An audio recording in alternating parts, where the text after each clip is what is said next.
నిమజ్జనం రోజు పొద్దున్నే మనం మండపం సెటప్ తీయడంతో పనులు స్టార్ట్ చేసాము. యాక్చువల్గా మేము మండపం పెట్టలేదు, ఊళ్ళో ఉన్న రామాలయంలోనే స్వామిని కూర్చోబెట్టాము. సో ఆ సెటప్ తీయడంతో పనులు స్టార్ట్ అయినాయి. అది అయిన తర్వాత మధ్యాహ్నం ట్రాక్టర్ తీసుకొచ్చి స్వామిని తీసుకెళ్ళి ట్రాక్టర్ మీద కూర్చోబెడదామంటే అసలు స్వామి కదలడే. మనకి ఎలా అయితే ఆయన పంపడం ఇష్టం లేదో ఆయనకి కూడా మా మీద ప్రేమతో వెళ్ళడం ఇష్టం లేనట్టుంది. సో మండపంలోంచి అస్సలు కదలలేదు అయ్యగారు. తర్వాత చాలా రకాలుగా ట్రై చేసి జనాలు అందరూ వచ్చి కర్రలు చెక్కలు తీసుకొచ్చి సెటప్ అటు ఇటు చేంజ్ చేసి ట్రాక్టర్ని 4-5 సార్లు అటు ఇటు తిప్పి మొత్తానికి బతిమాలుగా 1 గంటన్నర తర్వాత స్వామివారు వెళ్ళి అలా ట్రాక్టర్ మీద కూర్చున్నారనమాట. సో ఈ సంవత్సరం నేర్చుకున్న లెసన్ ఏంటి అంటే నెక్స్ట్ టైం నుంచి కొంచెం విగ్రహం కొంచెం చిన్నది పెట్టుకోవాలి అనుకుంటున్నాము. ఈసారి కూడా చిన్నదే అనుకుని స్టార్ట్ చేసాం, కానీ సేమ్ ప్రైస్లో కొంచెం రీజనబుల్ ప్రైస్లో మనకి పెద్ద బొమ్మ వస్తుంది. మొహం అది చాలా కళగా ఉంది, బొమ్మ చాలా బాగా డిజైన్ చేశారు అని టెంప్ట్ అయ్యి పెద్ద బొమ్మను తీసుకొచ్చాము. కానీ స్వామిని మండపంలో కూర్చోబెట్టడానికి ఇబ్బంది అయింది, ఆయన తీసుకెళ్ళి ట్రాక్టర్లో కూర్చోబెట్టడానికి ఇబ్బంది అయింది. సో నెక్స్ట్ ఇయర్ నుంచి మేబీ 5-6 అడుగులు ఉన్న బొమ్మను తెచ్చుకుందాము అనుకుంటున్నాము. కమిటీ వాళ్ళందరూ కూడా అదే ఫీల్ అయ్యారు. కానీ కమిటీ మెంబర్స్ అందరూ చాలా అంటే చాలా కష్టపడ్డారు స్వామిని తీసుకెళ్ళి కూర్చోబెట్టడానికి. దగ్గర 1 గంటన్నర పట్టినట్టుంది. నేను ఇంకా టైం ల్యాబ్స్లో పెట్టా కాబట్టి మీకు తెలియలేదు.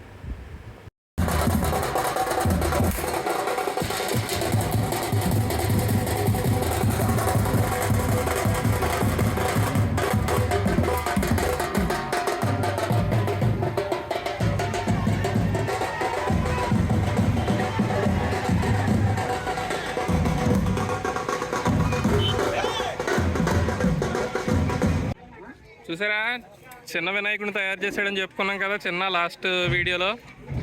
చిన్న ఏనుగుని, ఆ ఏనుగుని కూడా తీసి ఆ ట్రాక్టర్లో వినాయకుడితో పాటు పెడదామంటే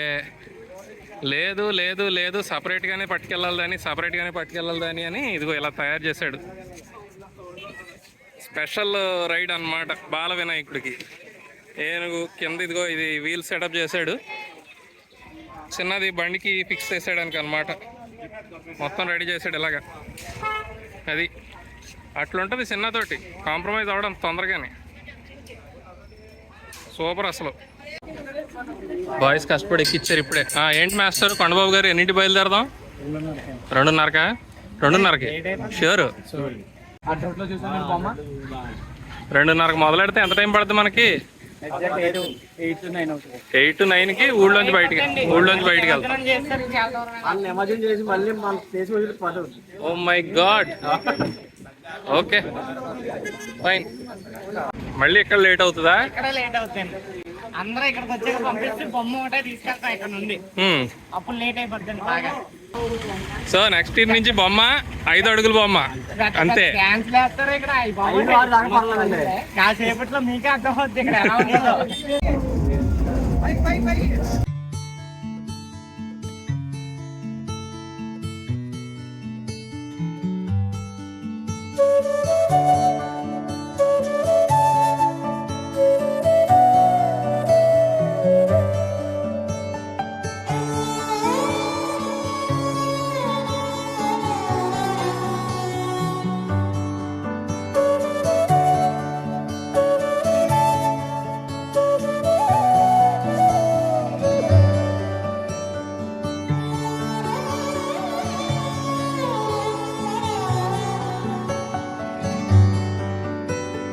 రాధే రాధే అలుపంటూ రాధే ఆడేస్తున్నా ప్రతిపోటే, వాడు వీడు అని తేడాలే లేవే, ఓ చోటే చేరి ఆడామే. అమ్మా నాన్నల్ని ఎంతో విసిగించి మాటే వినదంట వయసే, ఇప్పుడే గుర్తొస్తే అన్నీ వదిలేసి మా గుండె తిరిగేదా చోటే. అరే రే బాల్యం రమ్మన్నారాదే, గుర్తుకొస్తే కంట చెమ్మ పెట్టిస్తుంటుందే స్నేహాలే.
సొంత ఊరిలో కన్నవారితో ఉంటే వేరేలే మనసంతా హాయిలే ఎంత మారినా సాటి రావులే అమ్మమ్మ ఇచ్చే వందకే చెప్పాలంటే ఎంతున్నాలోనే దాస్తామా ప్రేమ బయటే పెట్టే ధైర్యాలే లేవులే మాలో మాకే ఎన్నున్నా చెయ్యి వేస్తే మా మీద ఎవరినైనా తన్నేటి తీరులే రోజుకోసారే గుర్తొస్తే మా ఊరే మౌనంగా ఆగిపోయే మనసే మారిపోయేలే నేడు ఆధారే ఆనాటి మాయే మాయే దేవుడు కనిపించి ఏం కావాలని అంటే మళ్ళీ వెళ్తాం మేమంత చిన్ననాటికే